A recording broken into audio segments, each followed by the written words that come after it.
ये सब अगर जब हुआ है तो आई डोंट थिंक सो इसमें ट्रांसपेरेंसी मेंटेन की है। अगर एफआईआर वगैरह हुई है, मेन कल्प्रिट्स तो देखिए अब क्योंकि हम पढ़ रहे हैं, हम पढ़ाई कर रहे हैं, तो हमको पता है कि हिरार्की में सबसे ज्यादा वल्नरेबल कौन सा सेक्शन होता है और कौन सी गलती के लिए which guy has taken a fall, ये हमको पता है क्योंकि हम पढ़ाई कर रहे हैं। तो एक एस्पिरेंट को बेवकूफ बनाना उतना ही मुश्किल होता है जितना एक एस्पिरेंट से चोरी छुपाना होता है। तो यहाँ पर जो है जो एडमिनिस्ट्रेशन जो है अपनी चोरी छुपा रही है और अपनी नाकामयाबियां जो है वो छोटे पद की जो सरकारी नौकर हैं उनके ऊपर जो है मंड रही है। जो कल्प्रिट्स है, मेन कल्प्रिट्स है, उनके अगेंस्ट एफआईआर अगर लॉन्च हुई है तो वो कहाँ है?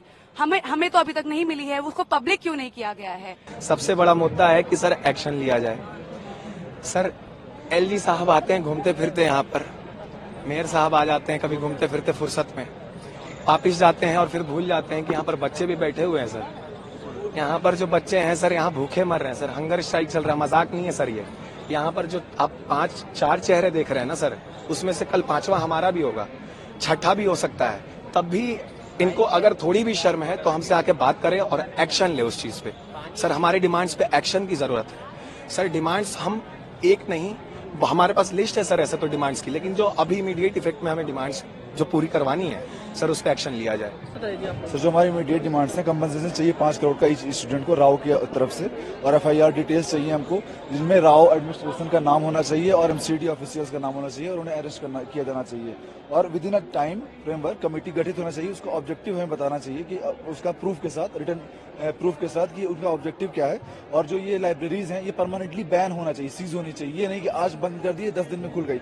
और हमारी 5वीं डिमांड है यहाँ के ड्रेनेज सिस्टम और सीवर सिस्टम है, इसका क्लीनिंग होनी चाहिए और इन्हें बेहतर बनाना चाहिए ताकि दोबारा कुछ ना हो। हम सिर्फ सरफिशियल आंसर्स नहीं चाहते हैं। प्रथम मांग जो हमारी है, जो भी कैजुअलिटीज हुई है और जो कल्प्रिट्स हैं उनको उचित सजा मिले और जो जिनकी सोशो इकोनॉमिक कंडीशंस देखते हुए उनको उचित मुआवजा दिया जाए, ये हमारी सरफिशियल डिमांड है। और दूसरी जो डिमांड है हमारी स्ट्रक्चरल डिमांड है, जो पूरी व्यवस्था है जो हमारा शोषण कर रही है। It's not about the one day, जो हमारा डेली की डेली बेसिस पे यहाँ शोषण हो रहा है, चाहे वो कोचिंग इंस्टीट्यूशंस द्वारा हो रहा हो या जो रेंटल जो लैंडलॉर्ड्स हैं उनके द्वारा हो रहा हो, ब्रोकरेज सिस्टम है जो यहाँ का उसके द्वारा हो रहा हो। It's not about the one day, ये एक दिन की हत्या नहीं है। डेली की डेली यहाँ जो एक सिस्टम द्वारा, एक पैरेलल सिस्टम है जो डेली की डेली बेसिस पे एस्पिरेंट सिस्टम के अगेंस्ट है। We want an structural reform. और ये सिर्फ इसमें एक तो हमारा डिमांड ये है कि जो एमसीडी के कल्प्रिट है, हाँ हम ये चाहते हैं, लेकिन it's not about the 4 boys. ये उनकी हत्या, एक उनमें से सुसाइड किया हुआ है, उसका कारण ये है